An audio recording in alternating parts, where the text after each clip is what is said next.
All right, let's talk some college football playoff. Texas Longhorns in it. We'll talk about them and the entire playoffs with our guy Fozzy Whittaker, the former Texas running back, now with ESPN and the SEC Network. Welcome in, Fozzy. How are you today?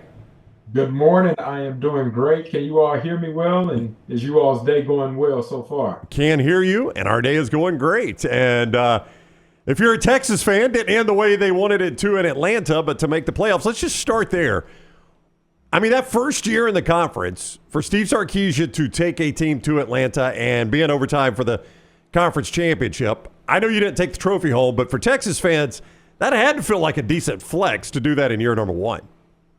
I think the logical Texas fans that made sense to be able to flex that way, but we know there's nothing logical about college football just in general, and that applies to Austin, Texas as well. There are a lot of people that are frustrated, and understandably so. There's probably nobody more frustrated than Steve Sarkisian and the rest of this Texas Longhorn team that really felt as though they were the most complete team in the conference and had an opportunity to do something that would have been very special. It's still teams that haven't even played in an SEC championship game, let alone win it. And Texas having that opportunity in year number one definitely should be celebrated. So I think for most of the majority of the people within the Austin area and those Texas fans that are logically looking at what Texas was able to do in year one for the SEC and make it to the CFP in the 12-team format, I think you got to salute the Texas Longhorns and the job that Steve Sarkisian has been able to do in 2024. I'm going to hold my judgment on that. And I'm going to say that because,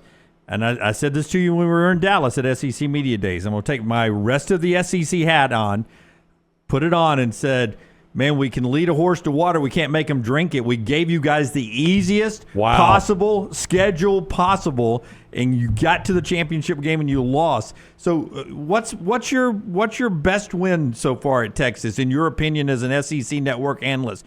Where is Texas's signature win this year, in your opinion?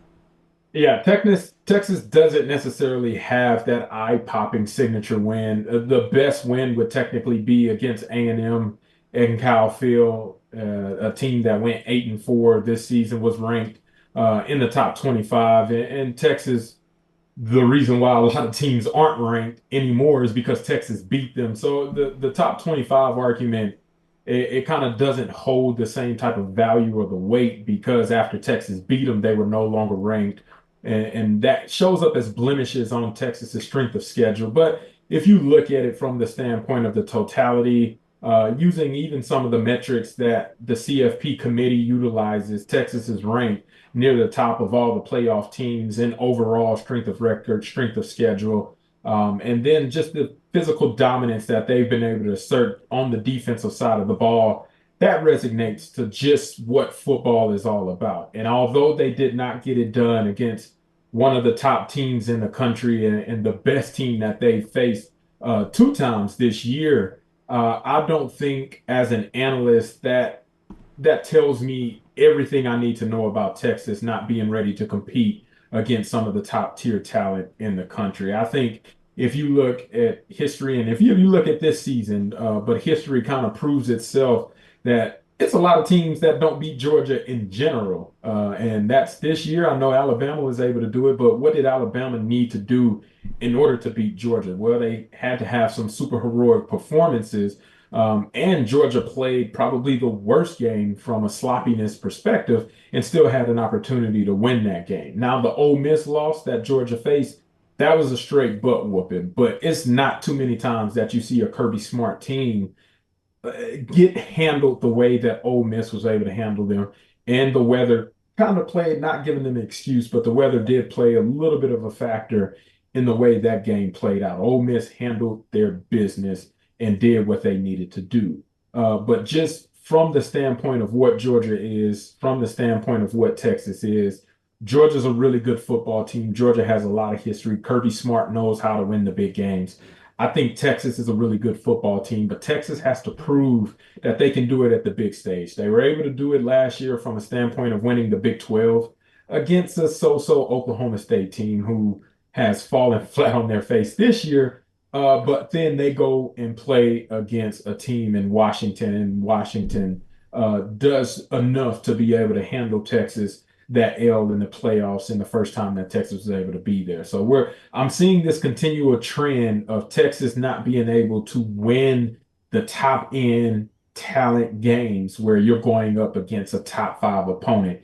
And as soon as Texas can figure that out, then Texas will have the opportunity to compete for national championships. Otherwise, they'll be hanging right below that status level of trying to reach into elite company that we've seen Alabama and Georgia being able to do and what Michigan was able to do last season. Fozzy, we had the opportunity to have Quinn Ewers on our set back in Dallas in July, SEC Media Days. He is he's a kid you want to pull for. I mean, we were all very impressed.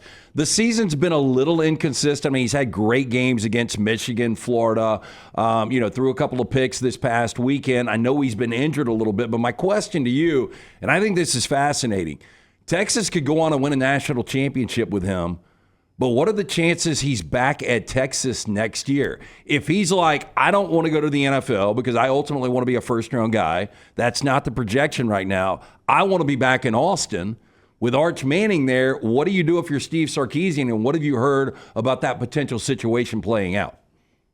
Yeah, that's a very realistic thing that may be able to play out, a scenario that a lot of Texas fans do not want to see happen, to be honest. From my personal perspective, I think Quinn leaves and declares for the NFL draft. I think regardless of how the playoffs end up and how this season may end up, I think it's a successful season for Quinn. I think it's a successful season for the Longhorns. And I think having the opportunity to kind of go out on a high note, let's be real, Quinn has not completed a full season in college since he's played college ball.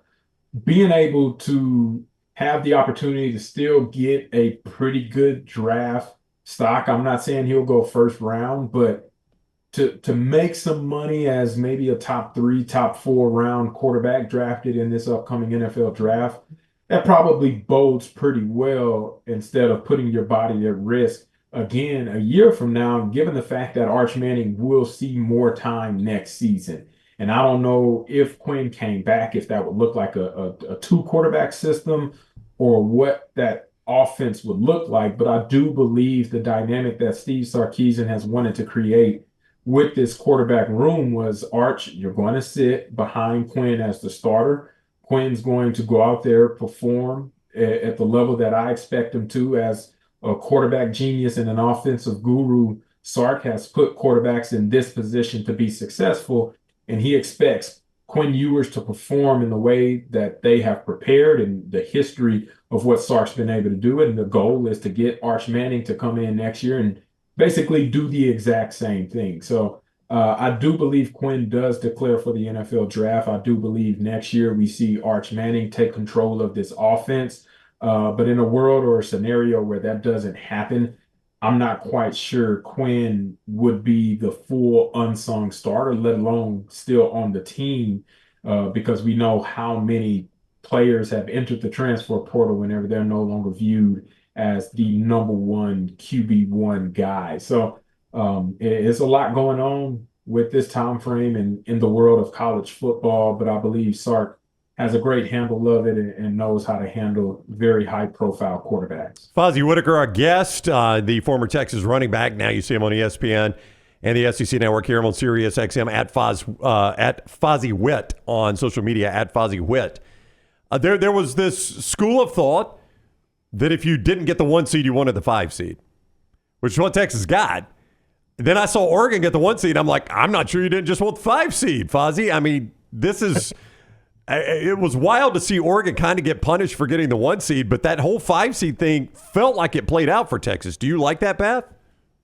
I do like it. I do wish, though, if it's all said and done, that Texas was able to win a conference championship at bye week, right? The 2 seed, because they weren't going to jump Oregon as a 1 seed, but the 2 seed would have looked really nice to be able to get that additional week, get Kelvin Banks another week to get healthy, get Isaiah Bond another week to get healthy.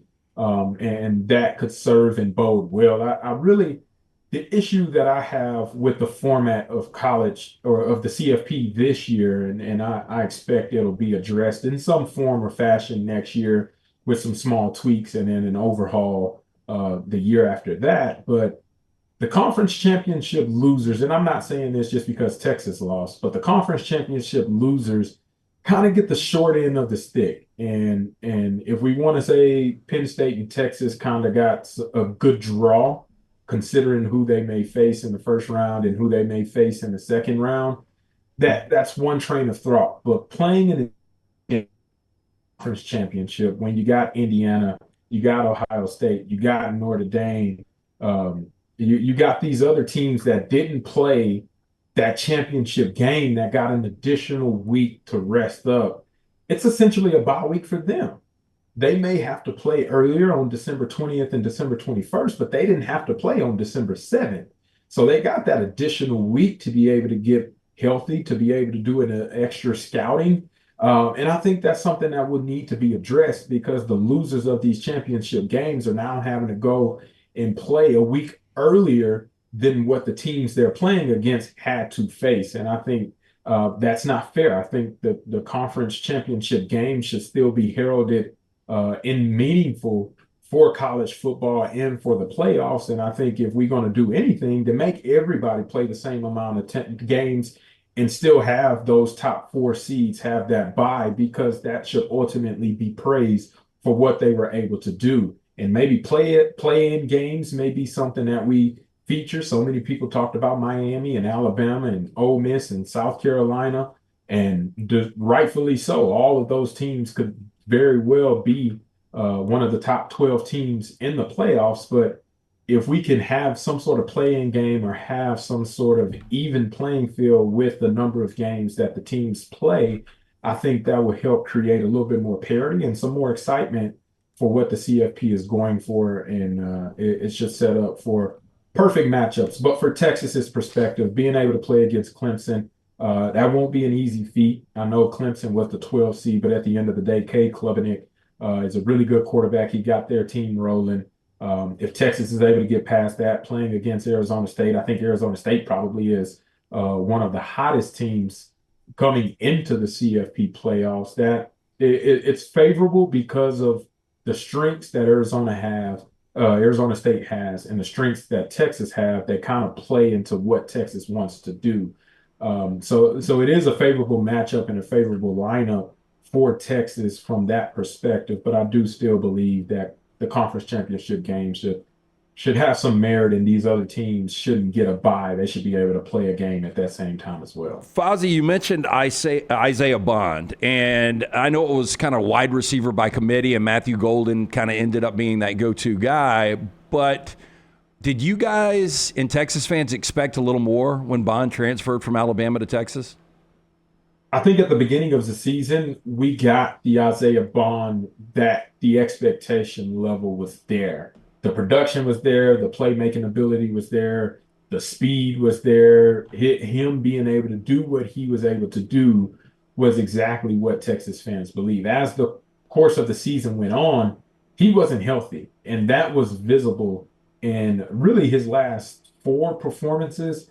I can say, and I know the most recent two performances that he had, the injury was what was truly put on display, as he wasn't able to run routes. He wasn't fully full speed. I think that plays a major factor. DeAndre Moore is another receiver that played banged up and trying to get back to his old self. And thank the God, Steve Sarkisian was able to recruit the way that he has, and Ryan Wingo stepped up in a big way. Silas Bowden also given some valuable time, and in the emergence of Gunnar Helm as a receiving threat really helped mask some of the injuries that this deep receiver room felt. But Isaiah Bond, I think if he was completely healthy and if he had the opportunity to play in a season where he didn't have to worry about these ailments and wasn't hampered by something that's been on lasting over the course of the past month, I think his production and level of impact for this Texas team would have been similar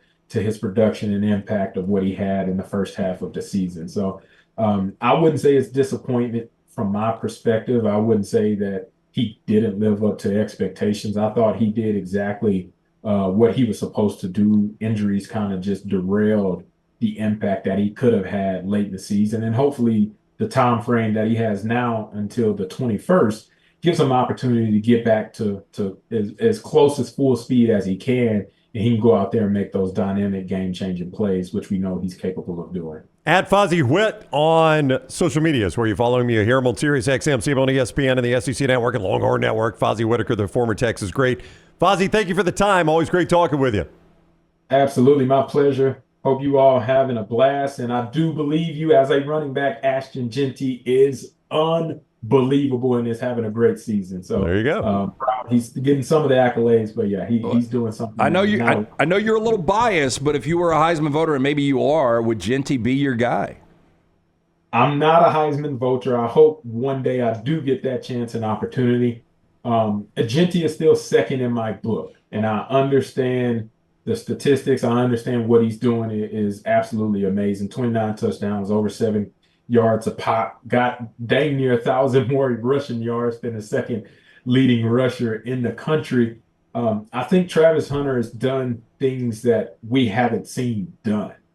And to do it at the level that he's been able to do it at, I think is impressive. And I think that's why I lean Travis Hunter, just because we've seen people go both ways, but we haven't seen people excel both ways in the way that Travis Hunter is. And I'm not saying he's the best corner, but he is up for the Thorpe, or was going to be up as a semifinalist, or he was in there the last previous round before the finalists were selected, up for the Belenikoff Award, up for the Maxwell Award. Like, he has so much potential and ability. I think Travis Hunter is just one of the most dynamic players in the country, and I think that what he's been able to do is something that not many people, if at all, have been able to accomplish at the college level. Yeah, means a lot coming from you. Thank you, Fozzy. Take care.